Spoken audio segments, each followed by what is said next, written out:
Okay, so here we have unsure versus insure. Unsure versus insure. Very commonly mixed up, and don't mix this up because it could get dangerous. Let's have a look at a sentence that uses both of them. Please do ensure that you insure your car before the end of the week. Or please do ensure that you insure your car before the end of the week. Can you tell the difference? Let's have a look at insure. Okay, so ensure is a verb and it means to make certain that something shall occur or be the case. It basically means to make sure. So I could say, please ensure that you feed the cat. Please make sure that you feed the cat. It's quite formal. Now, let's have a look at insure. Okay, insure is also a verb and it means to arrange for compensation in the event of damage or loss of property or injury, of death, etc. A very easy way for you to understand this is you probably have health insurance. You might have health insurance. You might have travel insurance. You might have home insurance. There's lots of different insurance types that you might have. If you drive, you will have car insurance. Probably, you should do. So that's one type of insure. And then we have unsure, and insure means to make sure. So let's revisit the sentence. Please do ensure, make sure that you insure, get insurance for your car before the end of the week. Easy, huh? Next one. All right, persuade versus convince. This one a little bit more tricky because they're very similar and sometimes are used interchangeably.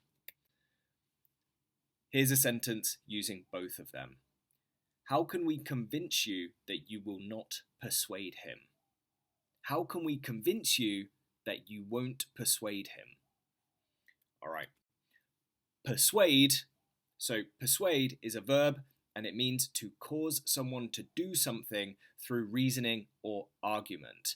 For example, your girlfriend or boyfriend or husband or wife might persuade you to go on holiday when you don't think you have the money to do it. Or your boss might persuade you to take on a new project when you don't really want to. Now, let's have a look at what convince means. So convince is also a verb and it means to cause someone to believe in the truth of something. So we typically use convince when we make somebody believe in a fact. So, for example, maybe your partner has convinced you that it is better to cook every evening than to order takeaway food. And maybe it is. Maybe I should do that too. And so that's probably a fact, and your partner has convinced you of that. So someone might be able to convince you that the earth is round if before you thought it was flat. Okay, let's revisit that sentence. How can we convince you that you will not persuade him? So how can we make you realize that it is the truth that you will not be able to change his mind? So persuasion is about changing someone's mind. It's about influencing them, and there's a wide spectrum of thoughts. Whereas convince is more about just making someone believe a true fact. So you make someone believe something firmly. Now, it can get a little bit complicated, but let's leave it there for now. Drop me a message on Instagram, YouTube, WhatsApp if you're in my community, if you have further questions. Now, let's have a look at the next one and the final one. The final one is industry versus sector. Okay, interesting. Let's have a look at a sentence that uses both of these words. How long has our industry been considered a part of this sector? Confusing. Let's have a look at the definition of industry. So, industry, I hope you can see that. And we're looking at the first bullet point. So, a particular form or branch of economic or commercial activity, right?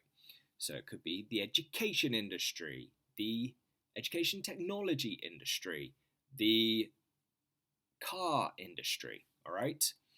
Now, sector. So, sector, again, let's look at the bullet point.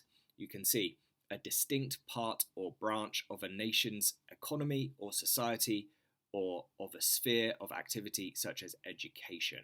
So quite confusing. You can have the education sector and you might have the education sector, and then within that you might have the English language or ESL industry, and then you might have education technology industry, and then you might have higher education industry. And so they would be part of a larger umbrella, which is sector, and they would be within the umbrella. So a good example would be the healthcare sector.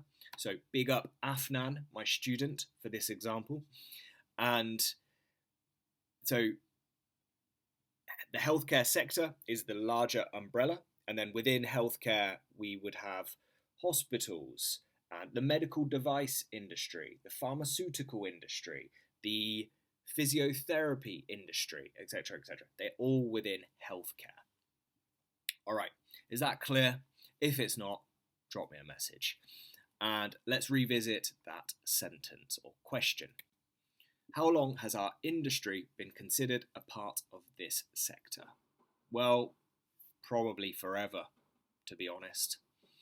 All right, now, can you think of any others? If you can, leave a comment below and let me know what you'd like to see in the next video. I have one coming soon about the most commonly mispronounced words, so stay tuned for that. And if you enjoyed this, subscribe, like, drop a message, keep in touch. I'm here giving you free English learning content. You're there studying hard. So keep in touch and take care.